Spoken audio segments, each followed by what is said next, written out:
said, how in the world could it be doing that?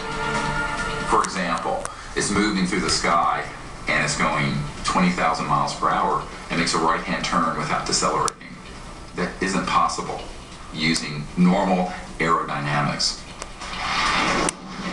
When jets have been scrambled after flying saucers, the saucers are described as suddenly turning at right angles at super speeds and just zipping off in what seems like impossible aerobatic maneuvers.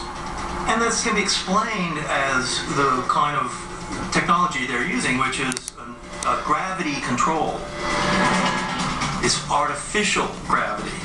So when you're inside of a gravitational field that you're creating yourself around your craft, the gravity of the Earth doesn't have a force on you.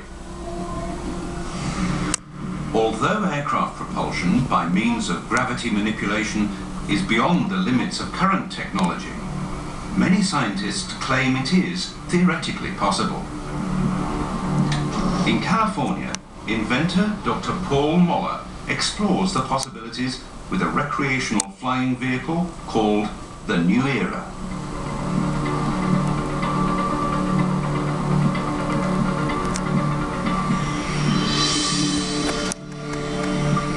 The New Era is a very simple device to fly.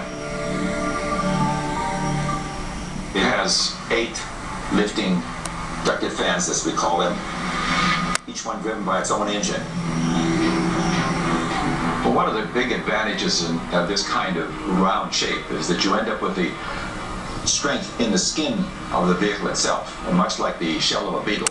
And that gets you a very, very strong design. This airframes you see over here next to this vehicle, which are similar to this, weigh only 75 pounds apiece, which is incredible. You got a complete airframe that's capable of lifting 1,500 pounds with a 75-pound shell. Could the inherent design strength of a disc-shaped object be the key to overcoming the forces of gravity? And does the prevalence of flying saucer sightings suggest a connection between anti-gravity technology and extraterrestrial visitations? Gravity is one of the most unknown forces in physics today, and when we do understand it, we'll be able to find out a way to shield ourselves from it, or to provide a device, a method, electromagnetically, but with some much greater knowledge than we have today, where we eliminate it within the vehicle's operations. Although anti-gravity devices in the form of flying saucers may help to explain how extraterrestrials could travel at ultra-high speeds, there is, in fact, another means of interplanetary transportation. And it is one that humans and perhaps aliens have been able to use for centuries: the brute force of rockets.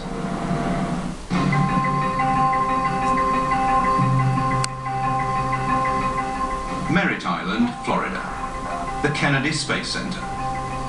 6 Earth astronauts sit atop NASA's Endeavour space shuttle, ready to go into orbit. After countdown, 3 main engines, together with 2 solid rocket boosters, provide the thrust to lift the orbiter off the ground.